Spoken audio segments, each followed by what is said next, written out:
Hi, I'm Justin Riley. Today on Wisconsin Doctors, cardiovascular health. It's a hot topic here in our country, but what does it mean for you? We're on location to find out here at Upland Hills Health in Dodgeville, Wisconsin. And we're going to be joined by Crystal Knapp, who is a registered respiratory therapist here at Upland Hills. She's been here for 10 years and has been part of the Heart, Lung, and Sleep Center for 5 years. She graduated from Madison Area Technical College. We'll also talk with Lance Maerz, who graduated with his master's from UW-La Crosse and his undergrad at UW-Stevens Point. He's been at Upland Hills Health as part of the Heart, Lung, and Sleep Center for 1.5 years. Patty Hinderman is the Emergency Department Director. She graduated from UW-Madison with a Bachelor of Nursing degree and has been at Upland Hills Health for 5 years. And Dr. Charlie Pearce graduated from Northwestern University, went to med school and had his residency there as well. Dr. Pearce is part of the Madison Emergency Physicians, which is a group of board-certified emergency physicians that covers 6 hospitals in south central Wisconsin. That's all coming up right here on Wisconsin Doctors, only on CW 57. Stay right here.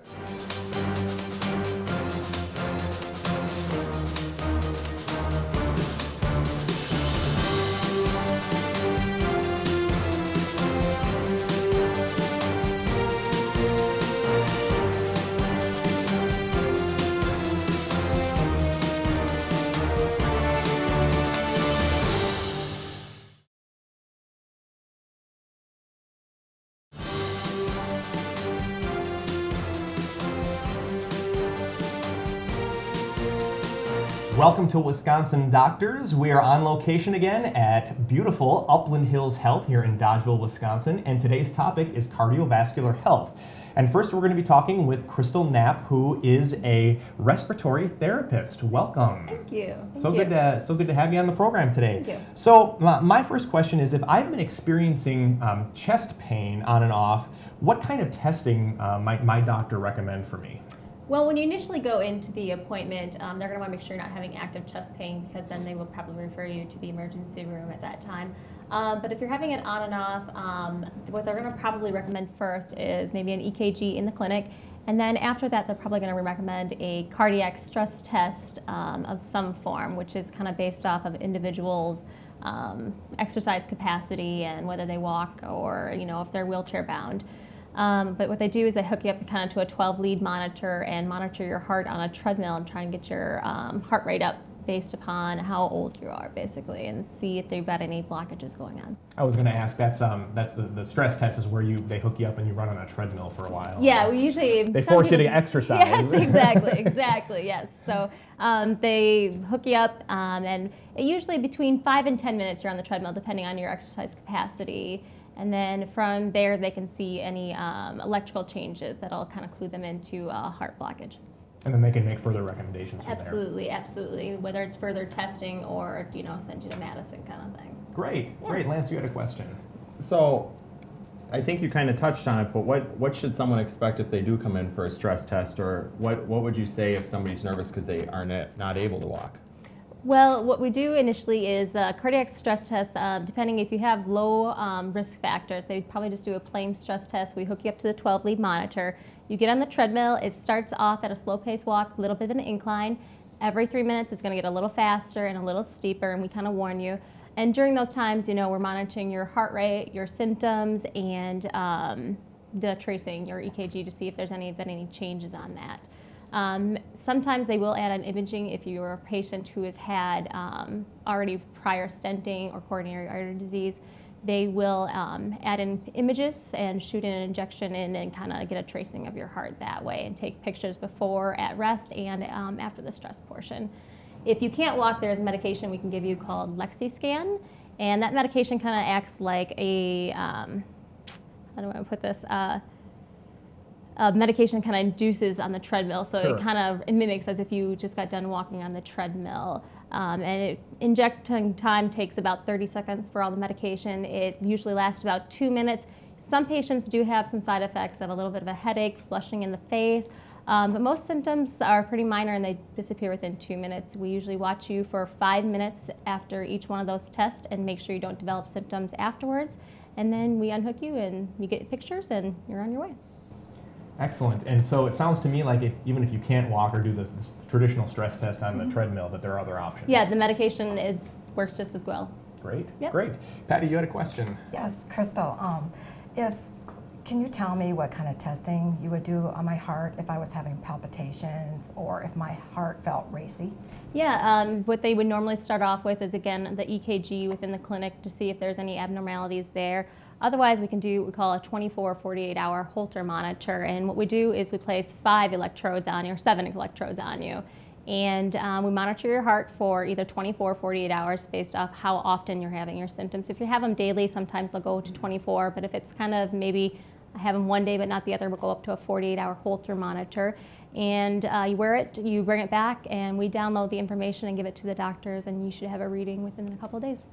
But if you don't have your symptoms as often as it's just maybe once a week or less than every other week, what we can do is a 30-day event monitor. And what happens there then is we place you on, and then we show you how to take it on and off so you're able to shower throughout that 30-day event time. And that information goes to a remote place that reads all of the data at that time and notifies us if there's anything wrong with your heart at that time. Great. Well, we've got about 20 seconds left. Charlie, you had a question. Sure. So if you were to give advice to the general public and they were out and about and they saw someone collapse, what would your advice be that someone should do? Immediately, you're going to want to go get help. You're going to need somebody there to help you. But then the recommendations is chest compressions immediately. Push fast, push hard. It's about 110 beats per minute is what they recommend. And you can now skip the ventilations. They're saying that's not really as important as doing the chest compressions. So, thank you, Crystal. You're welcome. Crystal Knapp is a respiratory therapist here at Upland Hills Health. Don't go away. When we come back, we'll be talking with Lance from the Heart, Lung, and Sleep Center. It's Wisconsin Doctors on CW 57.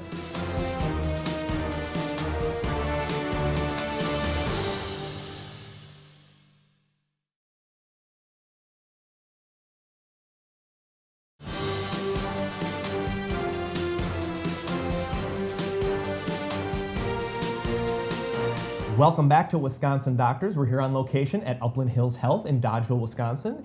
And our topic today is cardiovascular health. Really great information here on Wisconsin Doctors. And next we'll be talking with Lance Maerz, who is a clinical exercise physiologist and co-manager of the Cardiac and Pulmonary Rehabilitation. Lance, welcome. Thank you. Good to have you on Wisconsin Doctors. Good to be here. So if I'm concerned with my own cardiac health, what can I do to decrease my risk of having a heart attack? It turns out there's a lot of things you can do for your cardiac health. Things that put you at risk for developing or progressing heart disease are known as cardiac risk factors. Some of those you can do something about, and some of them you can't, like your age, gender, if you have family history. Some things you can do something about. So if you were to have high blood pressure, high cholesterol, diabetes, stress, depression, if you're inactive, or if you're a little overweight, those are all things that simple steps can help to improve. Good. So there's some different things that steps that you can take towards maintaining good cardiovascular health. So yeah. For some of those, like if you have family history, speaking with your doctor to see if you should have some additional tests run to see if cardiac disease might be in your future, would be a good thing to rule out. If you're a smoker or tobacco user, consider quitting or reducing. Yes. That's going to be a biggest risk factor. And another thing is if you feel stressed or if you have down days talking with somebody you feel comfortable talking about those kind of topics with, like a spouse, pastor, your doctor, or a friend. So even the whole stress thing can kind of play into the whole cardiovascular health. Very much it's important to kind of keep a good mental health as well. Very much so. Yeah. Crystal, you had a question. Yeah, if my doctor had said that I needed to begin an exercise program, what does this mean and how or where do I start? That's good advice from your doctor. It turns out exercise is the only therapy known to help with blood pressure, cholesterol, diabetes, inactivity, obesity, any of these risk factors that we already talked about for heart disease. It also turns out exercise doesn't need to be this scary thing. It doesn't mean you need to be out running marathons or even running 5Ks. You don't need to be in the gym pumping iron to AC/DC records. Or whatever band you like to listen to. It can be very simple. Research shows that exercising even as little as one to 2 days per week can reduce your risk of having a heart attack by 60%. Exercising 3 to 4 days a week drops your cardiac risk of having a heart attack by 90%, which is pretty astonishing. Wow. Yeah. So you don't need to be, it doesn't take much to really significantly reduce your risk for a heart attack. Wow. The other thing with that, if you have any of those risk factors that we just said and you don't have any coronary artery symptoms or lung symptoms, you should safely be able to start an exercise program. When starting an exercise program, you should really sit and think about what your goals are, what your interests are. Exercise needs to be individual and based on what you're able to do. Don't get tied up in heart rates and trying to get to a certain heart rate zone. You should exercise at an intensity that you feel comfortable you can carry on a conversation with. And really any elevation of the heart rate is positive in terms of reducing your risk. Is positive, so, yeah, but I'd just say don't get too tied up in that. Yeah, absolutely. Patty, you had a question. Yes, Lance, you know, I read a lot in magazines and I see a lot of things on TV about eating in moderation. Can you explain what I should do to have healthy eating habits and what I should focus on? Yeah, eating in moderation is kind of the nutrition key point right now, or that's kind of the hot topic that a lot of people use. And it's good information, however, there's some basic things to remember. Number one, nutrition information always changes, year to year, study to study, decade to decade. What we know today might not be true in 10 years from now. Number two, learn how to read a food nutrition label. Every time you buy a food or you eat a food, you're making a choice with your dollar and with your health. So make sure that what you're eating is worth your dollar and your health. Number three, make your plate colorful. Don't just throw Skittles on mashed potatoes and think that that's colorful, but really you should focus on incorporating fruits and vegetables into your diet as much as possible. It turns out the benefits of fruits and vegetables are limitless as study after study show more and more benefits to these.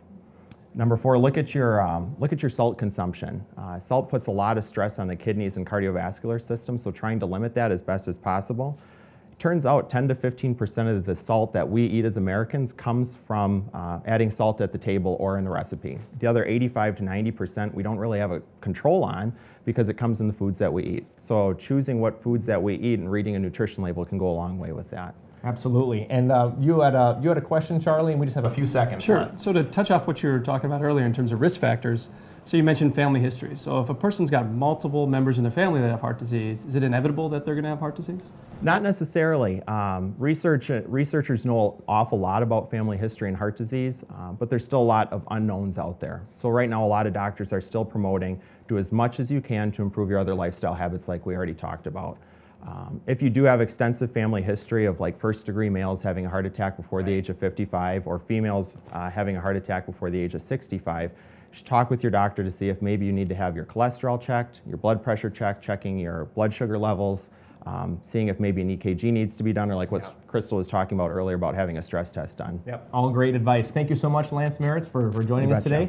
And we'll be right back with more Wisconsin Doctors. We'll be talking with Patty Hinderman, who is our Emergency Department Director. Stay with us.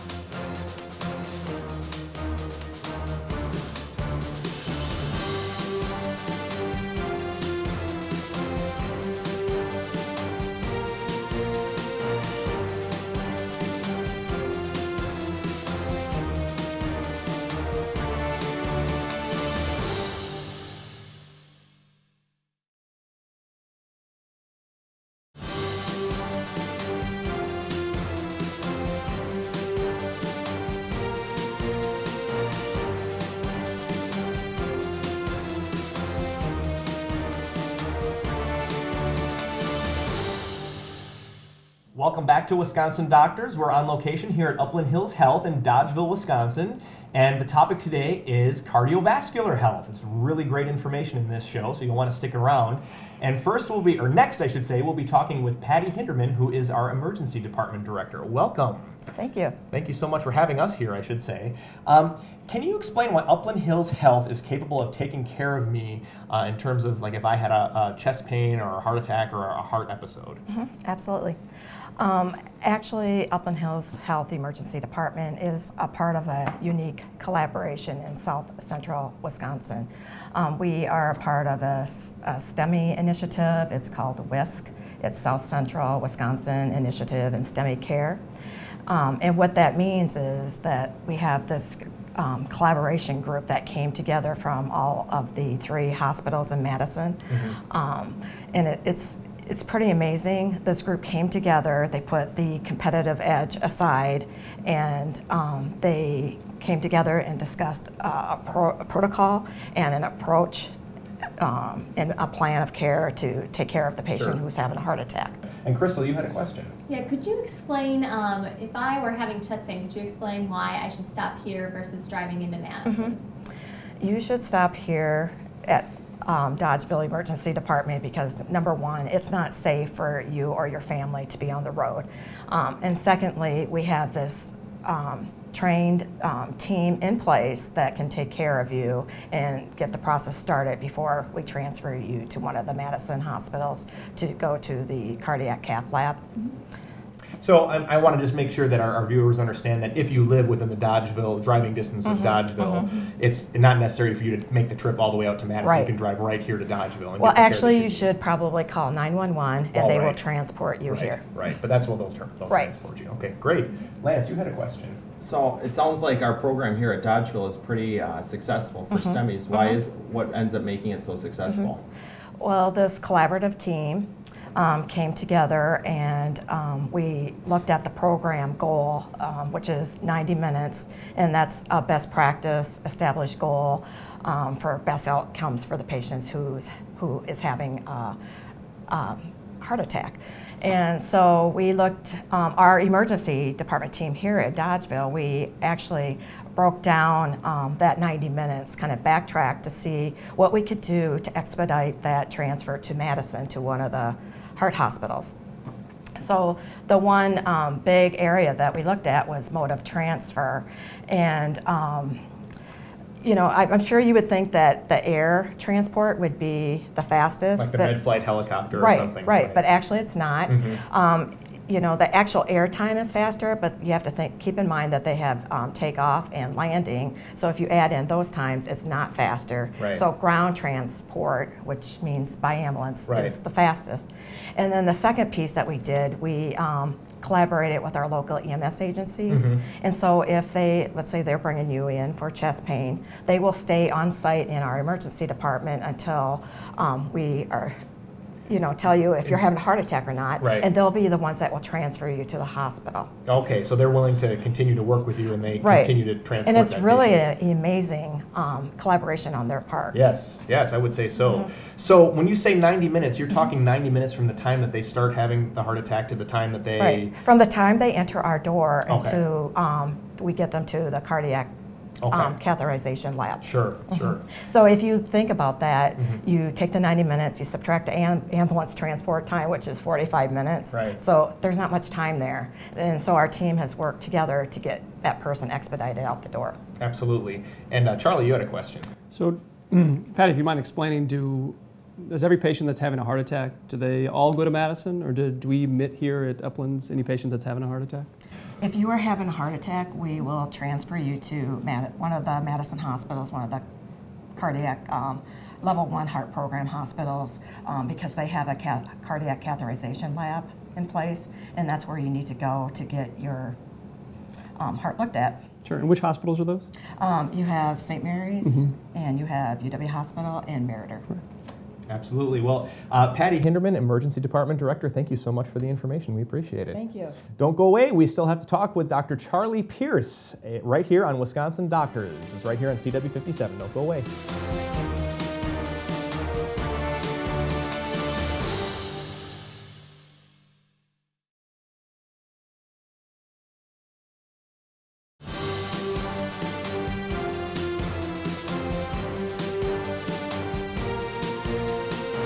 Welcome back to Wisconsin Doctors. We're on location here at Upland Hills Health in Dodgeville, and the topic today is cardiovascular health. Some great information. And now we're going to be talking with Dr. Charlie Pearce. Welcome to the program. Great, thanks for having me. So good to have you here. So tell us a little bit, we've been talking a lot about heart attacks. Can you tell us what exactly is a heart attack? Classically, when you think of heart attack, you think of the heart attack that you show up at an emergency department or picked up by an ambulance and it shows up immediately on an EKG.